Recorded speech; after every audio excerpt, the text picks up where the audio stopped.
Big Saturday read. Can a hyena be trusted to safeguard the interests of goats? By Alex Timagaisa. Why ZEC must hang its head in shame. Last week's BSR argued that the suspension of by-elections through statutory instrument 225A of 2020 was illegal because it contravened sections 134 and 158, subsection 3 of the Constitution. This week, the Speaker of Parliament reportedly announced that the statutory instrument was yet to get the approval of the Parliamentary Legal Committee, which casts more doubt on its legality. It would be surprising if the PLC finds the statutory instrument to be constitutional because, as explained in the last BSR, it contravenes several provisions of the Constitution. The PLC is a committee of MPs that has the constitutional duty to scrutinize all legislation before it is passed by Parliament. The functions of the PLC are set out in Section 152 of the Constitution, which requires it to examine a statutory instrument to determine its constitutionality. Section 134, subsection F, requires all statutory instruments to be laid before the National Assembly following its standing orders. It requires them to be submitted to the Parliamentary Legal Committee for examination. This is what National Assembly Speaker Mudenda was referring to. ZANU-PF itself had flagrantly disregarded the suspension of by-elections because it went ahead with primary elections in various constituencies.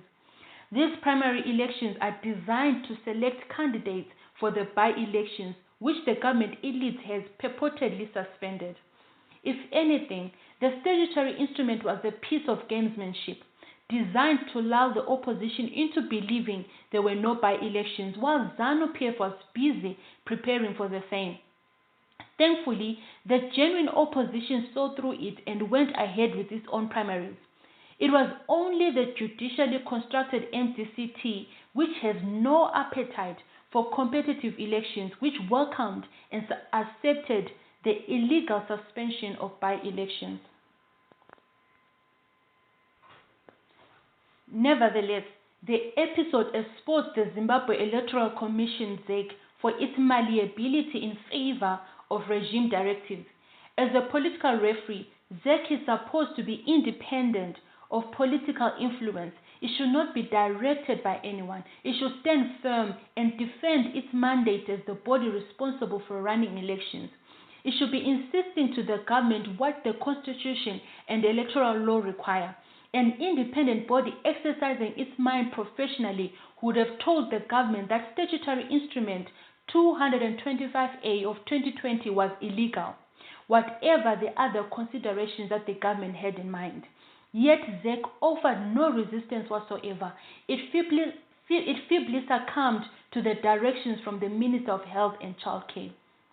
Regrettably, ZEC lacks the mettle to defend its autonomy. ZEC had already shown that it was preparing to hold COVID-19 compliant by-elections. It knows that many other countries have readjusted the electoral systems to be COVID-19 compliant. ZEC had taken similar steps, but as soon as the health minister announced his decree, ZEC promptly changed its tune and began to defend the suspension of by-elections. With such a timid and malleable political referee that can bend to the government's will, prospects of free and fair elections in Zimbabwe remain extremely slim, and even that is a generous assessment. Those who run ZEC do not have confidence in their mandate. They seem to believe that they operate under the direction of the government. ZEC chairperson Justice Priscilla Chigumba is making Speaker Mudenda look like a constitutional law star. She gave in too soon before she considered the illegalities of statutory instrument 225A of 2020, which is her mandate. Ominous signs at the Human Rights Commission. Speaking of independent and impartial referees, one of the appointments at the Zimbabwe Human Rights Commission is a serious cause for concern for the apparent conflict it presents and the ominous signs it represents. If the farmer entrusts a troop of baboons to look after his maize field, he is unlikely to yield anything at the end of the season. Dr. Angeline Guvamumbe is a former officer commanding ZRP Support Unit, also known as the Riot Police. The other colloquial name for that unit is Black Boots, on account of their distinctive footwear. Members of this unit are not known for their peaceful disposition. They are notorious for using excessive force upon citizens, which they do with palpable zeal and enthusiasm. They are violent and trigger-happy. The unit has been involved in rampant human rights violations during demonstrations. It is fair to say their conduct does not suggest any serious investment in human rights education, and it is a reflection of the unit's leadership. One of the key findings of the Motlate Commission, which was set up after the 2018 elections, was that 6 civilians had been shot and killed by members of the military or police. These were serious human rights violations, but not a single soldier or police officer has been held accountable. None of the commanders had been held to account. Now, a former boss of the police unit, which was involved in these violent and murderous incidents, has been appointed to the Board of Commissioners of the Human Rights Commission. It is like appointing a hyena to look after the interests of goats. The conflict of interest could not be starker. This is not to say former police officers are precluded from taking police roles beyond their retirement. They can, and sometimes their investigative skills might be useful. However, good practice will require a cooling off period between leaving their role in the security sector and taking up public office. Therefore, one can jump from one institution which has a poor record of human rights violations into a role that is supposed to safeguard human rights. The ZHRC has been the one beacon of light among all the institutions designed to support democracy. It has consistently stood for the ordinary people. It has never shied away from criticizing the government for human rights violations. It has so far performed this role with admirable courage and clarity. It has been more remarkable in an environment where most institutions are captured by the government and do the ruling party's bidding. The stance taken by the ZHRC has left the government very uncomfortable. In these circumstances, one cannot ignore the perception that these latest appointments, especially of the former boss of an institution that has shown little regard for human rights, are designed to neutralize the ZHRC. Defenders of the regime will argue that the appointments were recommended by Parliament, but it is not a good defense because Parliament itself and the recommending committee are dominated by ZANU-PF. The ZHRC was doing a fantastic job standing up in defense of fundamental rights and freedoms. But that may be about to change. Years from now, if not just a matter of months, citizens should not be surprised if the ZHRC begins to behave like its poor cousin ZEC, which lost its constitutional and moral compass a long time ago, and whose predominant response is how high when the regime commands it to jump. It will become another statistic of how institutions lose direction on account of a compromised human sector. The optimists will say perhaps Dr. Guvamumbe will have a Damascene moment in the corridors of the Human Rights Commission. Maybe she will leave the black boots behind her and become a champion of human rights. To be proven wrong in such circumstances will be a pleasant surprise. Removal of public officers. The independence of public officers is an important feature of the system of checks and balances, which is necessary for good governance. Several factors help to support their independence. They include the process by which they are appointed, providing for adequate remuneration, rules preventing directions from external sources, and the process by which they are removed from office. The Constitution has provisions that cater to these features. Therefore, judges and members of independent commissions are supposed to be appointed through open and transparent processes. This is also why Constitutional Amendment number 2 has been heavily criticized because it seeks to erode the openness and transparency of appointing judges of the highest courts in the country. However, One issue that has arisen in recent months is the process by which these public officers are removed from office. This week it was announced that a judge of the Supreme Court had been removed from office. The government stated that Justice Francis Bere had been relieved of his duties for gross misconduct. The government also announced that a judge of the High Court, Justice Erica Ndewere, was under investigation, a process that might lead to a removal. In the past, 2 prosecutor generals were fired in quick succession. The first to be sacked in 2017 was Prosecutor General Johannes Tomana. He was fired for misconduct and incompetence. In a remarkable turn of fortunes for a man who was held to be incompetent and guilty of misconduct as a public officer, Tomana is now the country's ambassador to the DRC. His replacement at the Prosecutor General's office was Advocate Ray Goba. He was also effectively sacked because after a tribunal had been appointed to investigate him, he decided it was better to jump. He probably realized that it was not worth the trouble of going through the tribunal because once it was set up, his fate was sealed. There was also another announcement this week that a tribunal has been appointed to investigate 2 members of the Zimbabwe Electoral Commission, Thaddeus Muzoroza and Janet Marie Manjengwa. According to the Herald report, the 2 are being accused of co-authoring an abstract which allegedly, open quote, painted a negative picture of the country's land reform program in respect of the land tenure and allocation of land to women, youth, and farm workers, close quote. This abstract was allegedly uploaded onto a World Bank conference website.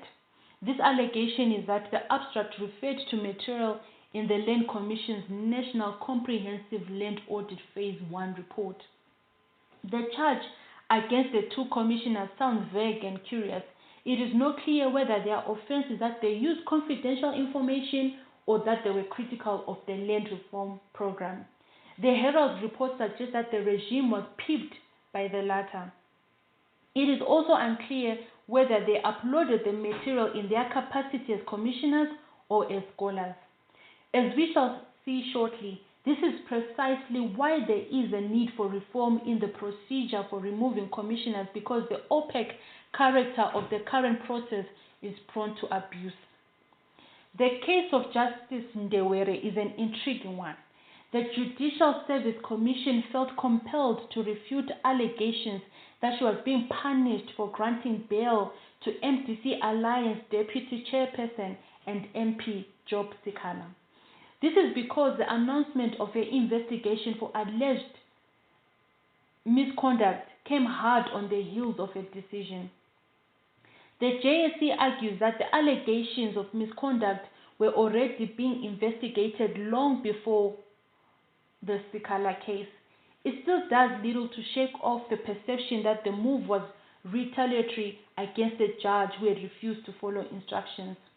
While it is true that the allegations had been raised earlier, a review of the timeline shows that it was not by coincidence that a letter of investigation pending removal was served a day after Justice Ndewere had reserved judgment in the Sikala case. A reasonable bystander could easily read that as an act designed to put pressure on the judge in a decision-making process. Even if it were not the case, the authority would have known that it would have a damaging effect on the judicial officer who was in the middle of performing his duties. There's something amiss in the JSC's handling of investigations into the judge's conduct which needs reviewing. The fact of the matter is that judges are operating under desperate conditions, but this is not unique to judges. It is the same predicament that teachers, doctors, and other civil servants find themselves. They have been reduced to conditions of penury, which is why young doctors have been seen apologizing to the government as if they were children pleading for forgiveness from a parent. The government likes this because it enhances the subordination of these public officers who are supposed to operate with dignity and independence. The sense of professionalism is eroded and impacts their delivery. It would be very difficult for public officers who are supposed to be independent to avoid improper directives from their superiors who treat them like young children. This is particularly worrisome after Chief Justice Malaba issued a directive to judges a few months ago, which required High Court judges to show their judgments for approval by their superior before their delivery. Judges of the High Court and lawyers converged to resist this illegal directive, which threatened judicial independence.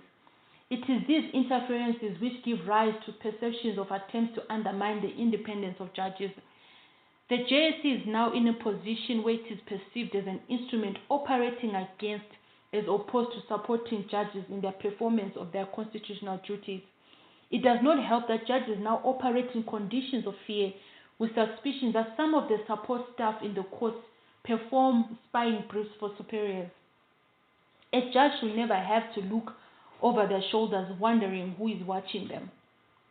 Under the Constitution, judges and members of commissions can only be removed after an investigation and recommendations of a tribunal that is appointed by the President.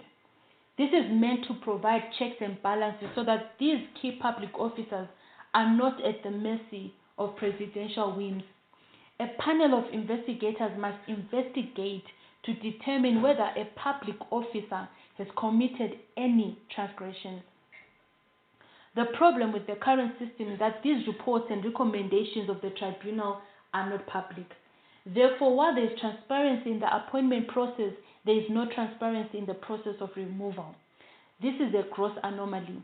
To merely say a judge has committed misconduct and must therefore be fired without showing the nature of misconduct is an omission that needs to be corrected.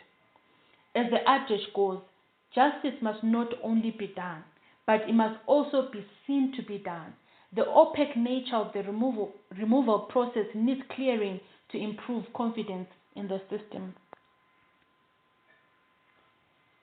Judges' conditions of service. One of the issues that have arisen is the problem of judicial poverty. This directly impacts on the independence of judges and their ethical conduct. When judges are poorly remunerated and when their conditions of service are parlous, they fall prey to the unscrupulous. To survive and to maintain their status in society, they end up being compromised. The chances of judges getting corrupted increase in line with their poor conditions of service. Imagine a judge having to queue for fuel. They end up begging for or falling for favorable treatment. The BSR understands that judges have had to use their trade union, an association of judges, to make arrangements with the major fuel supplier so that they can get fuel. This places them in a position of conflict of interest if ever that fuel supplier is involved in litigation against another party. It is hard to imagine that a judge will be impartial when he must decide where this benefactor is involved. But judges have had to get into these private arrangements to preserve the dignity of their office. One can only imagine what other arrangements and with which parties that judges must do deals to get by in a harsh economic environment. This is a situation where wealthy and corrupt godfathers end up owning judges and buying justice simply because members of the judiciary are impecunious.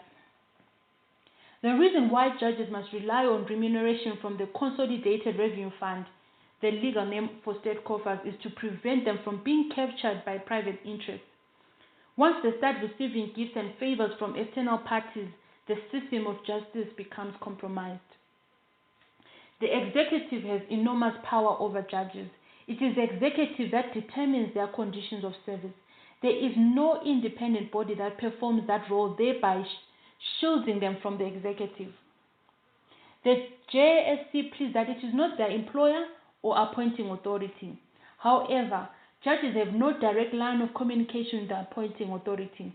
They cannot strike or cry out in public like other civil servants for fear of undermining their office in the eyes of the public. This leaves them at the mercy of the executive. If they regularly rule against the executive, they might be punished. Yet if they must beg from the president, they expose themselves to someone whose office might be a party to legal proceedings which they must judge. In a normal country where systems work well, judges should never be left in that precarious situation. If there's a problem of corruption and poor performance in the judiciary, and the prosecutor general has alleged that there is, then it is a systemic issue, not one limited to individual judges. Removing one judge on another might seem to be an exercise in removing a bad apple, but the problem is probably more rampant and requires a different approach than merely convening one tribunal after another. A judge who spends hours trying to supplement his or her meager income by moonlighting or even to secure fuel can hardly be expected to be efficient in carrying out their duties. The situation is said to be so bad that judges must share those weeks that they were in court, a serious hazard in the conditions of the COVID-19 pandemic. If the government is serious about fighting corruption and misconduct in the judiciary, it must adopt a more comprehensive approach. President Mnangagwa might be better advised to establish a commission which inquires into the conditions of service of judges.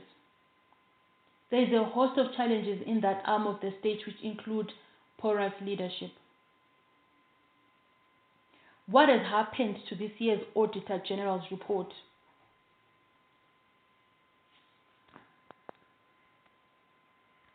Each year, the Auditor General, Mrs. Mildred Chiri, and her team meticulously go through government and parastatals' books of accounts.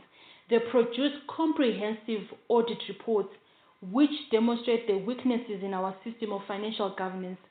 Many of their findings reveal losses and leakages caused by either incompetence or corruption. Last year, the BSR carried 2 comprehensive reviews of the AG's reports. We saw how companies like ZESA were heavily prejudiced by blunted acts of corruption. In one case, ZETDC, a wholly owned subsidiary of ZESA, paid $4.9 million in 2010 to a company called Paito Investments for the delivery of transformers.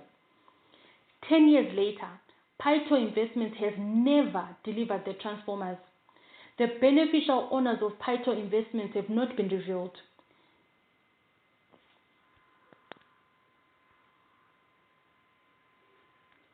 They siphoned nearly $5 million of taxpayers' money.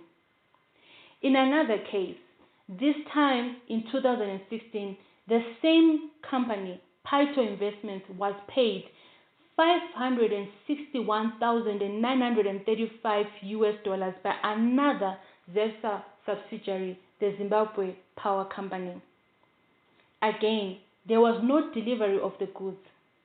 In a third case, the Zimbabwe Power Company paid 196,064 rand to York Investments for gas, but there's been no delivery. And then there was the case of a company called Solutions Motors. It entered a contract with the Department of Irrigation on 19 December 2017 for the purchase of 10 vehicles.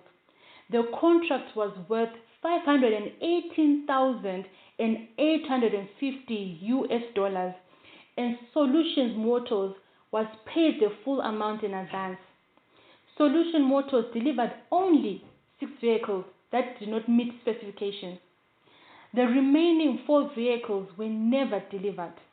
The outstanding vehicles are worth $207,540. The Department of Irrigation did not seek redress to recover the money or specific performance from Solution Motors. But Solution Motors was not done. It had another agreement with the Department of Irrigation on 5 December 2017 for the purchase of plant and equipment which included excavators, tipper trucks, motorized compactors, and a water bowser. The contract was worth $958,665, which was also paid in advance. At the time of the audit in 2018, Solutions Motors had only delivered under half the value of the contracted plant and equipment. Goods worth $515,650 had not been delivered. Quite apart from the inadequate performance, The beneficial ownership of Solution Motors has never been revealed. In other words, who are the owners of this company?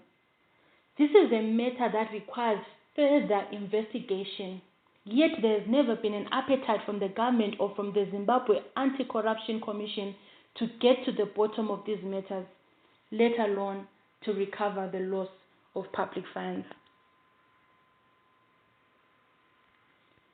These are just a few examples of the corruption that was uncovered by the AG in an audit. If the government were as serious as it purports, it would have moved mountains to recover these looted funds. This is the same government that pleads poverty when teachers and doctors demand decent wages. There's no evidence that companies like Solution Motors or Python Investments went through proper public procurement procedures to end those contracts, which they clearly could not deliver. The BSR raises these cases as a reminder of the lack of interest in this government to genuinely fight corruption. It may target a few political outcasts here and there and present it as evidence of fighting corruption. Yet these open and shut cases are left to fester, even as there is clear evidence of the looting of public funds. They pretend that they do not exist. These corporate vehicles were no more than instruments of looting public funds. It can only be that the beneficial owners are on the side of the regime, the current untouchables. They might emerge at some later point should there be a political fallout with the beneficial owners. This year, however, the AG's reports are yet to be released.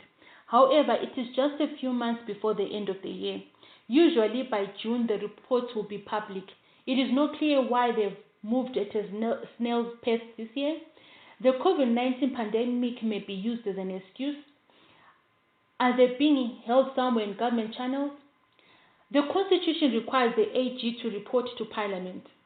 Hopefully, that will be done before the close of the year. It is important to know what else has happened in the intervening year. It is also important to know the follow-ups, if any, to cases that were highlighted in the previous reports.